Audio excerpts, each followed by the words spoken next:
What is up, everyone? Welcome to a new wildcard video ahead of game week 8. Currently, it's the international break, and this video is going to be a set of series. Basically, it's going to be a series of videos with goalkeepers and defenders done on Wednesday. Then we'll be having midfielders done on Friday, and we'll have forwards done on Sunday. And all three of those videos will be live stream videos where you will also be able to participate and ask me questions. And we'll go through a set of players for each of those categories. And then from next week onwards, we'll have our regular FPL content with the captaincy video on the Tuesday, the podcast on the Wednesday, and the team selection video on the Friday. So that's next week. For this week, we'll be going 3 videos. Wednesday, we'll be doing goalkeepers and defenders. Friday, we'll be doing midfielders. And Sunday, we'll be doing forwards. And right now, what I've got here is just a random draft that I just made of my first wildcard. Yes, I will be playing wildcard in Game Week 8. And this is just my rough draft right now with the players I've got. What I need from you is to let me know down in the comments a few teams to look at ahead of goalkeepers and defenders, the video on Wednesday. Name me a few teams. Name me 2 teams that you would target for the upcoming Game Week Wildcard 8. What 2 teams are in your... no, let's not make it 2 teams because everyone might give Chelsea and City. Let's make it 3 teams. Name 3 teams that you would target and name me a player from each one of those teams specifically that you would target ahead of Game Week 8 and a wildcard if you were playing a wildcard chip, right? In the comments, do that, and I will give each person a heart reaction as well. And also, I'll read out your comments on the live stream this Wednesday, and we'll go through those players as well on the live stream. So in your comments, put down below. And also, if you enjoy this video and if you're looking forward to any of the new videos, do hit the subscribe button, guys, because it really helps. And we're trying to hit to 75 subscribers, hopefully before Game Week 8, if that's possible. It all depends on all of you all here. All right, so let's get started in my Game Week 8 wildcard draft number 1. And I've got the combo of Steele and Sanchez as goalkeeper pairings. I've had them from the start, and at the moment, they seem okay. They're delivering occasionally with clean sheets. Sanchez is delivering, but the next 2, Game Week 9 and 10, is a bit of a tough one. I am considering Rhea as a goalkeeper as well as an option. Brentford, it's just that Chelsea is the upcoming fixture, but after that, the fixtures are pretty decent. In defense, I've got Tierney, Duffy, Rudiger, Cancelo, and Livramento.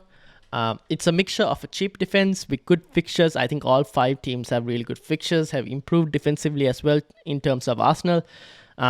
So they've been keeping clean sheets as well. So I think not too bad. Kieran Tierney is the more attacking fullback out of the 2 in Tomiyasu and Tierney. Cancelo and Rudiger with strong defenses behind them. Livramento pose in really good attacking threat, even though, they've not been able to keep a clean sheet at times, and he still manages to get a return. So for 4.1, at least for me, can't go wrong. I think he's 4.2 right now, but I won't be surprised if his price goes up. And Rudiger and Cancelo. Rudiger, probably the most nailed-on Chelsea defender at this point in that Chelsea backline.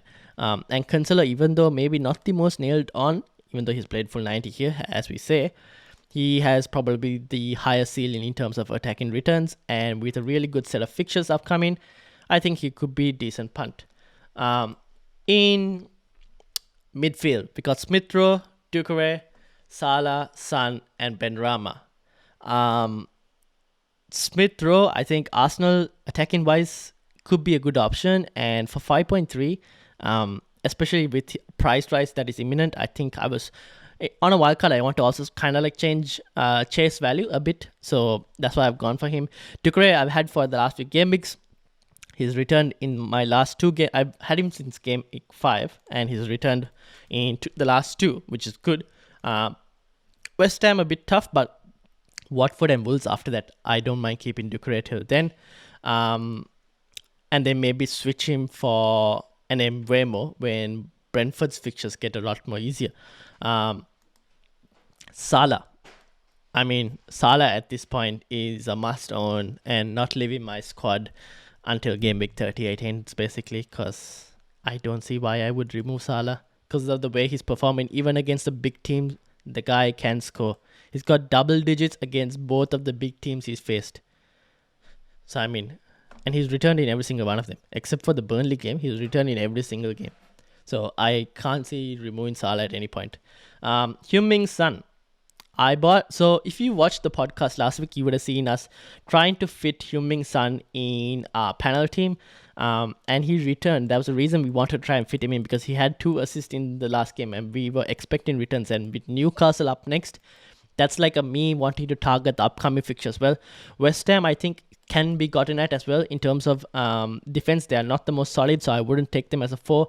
United and Everton, we've seen United also can concede at this present moment. So United always concede a goal, so Heung-min Son, I mean, not too bad. And a good set of fixtures after that as well. So, and I'm sure that people who wildcard in Game Week 12 would want Heung-min Son as well, so I'm willing to keep him through this run.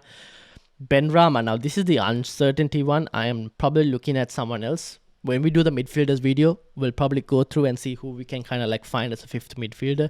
I am thinking of Rafinha at this present moment, but we'll wait and see on that. I just need to see if Rafinha will be fit for Game Week 8. Because Brazil will be playing just 35 hours before Leeds' next game.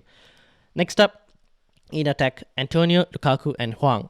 Now, Antonio is being crazy good. I mean, for value-wise, he's 8 million right now. If I sell him, only 7.7. So if I was to buy him back, I'll have to spend 0.3 more. So that's why I'm like, okay, I'll keep Antonio for a bit longer. But there can be made a case where Antonio's fixtures tend to get a bit more harder. Like Game Week 11, I think Game Week 8, 9, and 10, I think he can get returns in these fixtures. I don't think the defenses are strong. From Game Week 11 onwards, up until probably Game Week 15, there is a case to be made that Antonio should be dropped for these 5 fixtures. And it's a pretty valid case, I would say, because the fixtures aren't great. And there may be other strikers. We've been talking about Jamie Vardy on the podcast a lot, and Jamie Vardy continuously gets returns, and people keep ignoring him. On the panel team, we've got him captained as well, and he paid off successfully in the last 2 game weeks. But yeah, so we'll see. Antonio for now keeps his place, but I need to look into it in the longer run, who I should probably line him up with. Lukaku is a must, I think, at this point. I have removed Cristiano Ronaldo because Lukaku's fixtures getting really good and Manchester United's fixtures are turning bad. And Ronaldo has kind of like proved, not Ronaldo has proved, Manchester United have proved that they are not in form at the moment. So I am not going to go with a team that's not in form. And that's why I've gone with Lukaku, because Lukaku had opportunities to score against Southampton. I was unlucky to get away from that. But yeah, I am going to definitely target it because I think Norwich, Newcastle, and Burnley, he could be strong captaincy favorite. So yeah, that's why I'm going with Lukaku. And Hwang at 5.5, I think he's probably one of the best cheap assets at 5.5. I mean, even under 6, he's probably the best asset you can get at this point in terms of forward line. Let me check. Because he's Wolves' new striker signing. Yeah, under 6 he's the best asset you can get. He's Wolves' new striker signing, and I think he's going to be set to play a few more games. And they've got a decent set of fixtures to Game Week 14. So I don't mind keeping him. There are questions where probably I could bring in Tony for Game Week 10 onwards. That could be an option. And what's Antonio's kind of fixtures? See, that's the thing, right? Antonio's fixtures, you could probably do an Antonio to Tony switch and then upgrade your midfield somewhere. That is an option. But yeah, that's a set of... that's my wild draft one. I could do Antonio to Tony and then upgrade Hwang to maybe another stronger striker up front. So we'll see how that goes. But that's my wildcard draft one. Let me know in the comments what you think about it. And what your comments are with regards to this draft. And also, like I told you in the start of the video, name me 3 teams that you'll be targeting for defenders and goalkeepers. That's the Wednesday video. Wednesday at 8:30 p.m. Australian Eastern Standard Time. That's when we'll be live streaming. 3 defenders. I want 3 teams that you'll target for goalkeepers and defenders, and name a player each from those teams. If you don't want to name the player, it's fine. But every person who comments down below. We'll read all of those comments on the Wednesday's video. So comment down below. I'll put a heart reaction as well for everyone who comments. And yeah, if you're new, hit the subscribe button. We're trying to aim for 75 subscribers before before the start of Game Week 8. So let's see if it's possible. There's a lot of wildcard content coming your way. Wednesday, Friday, and Sunday, all live streams, everything coming your way. So hit that subscribe button and hit the like button if you're new, because it helps the video to get found a lot more. So thank you all for watching. I hope you have a good day and a great week ahead. Thank you all and see you.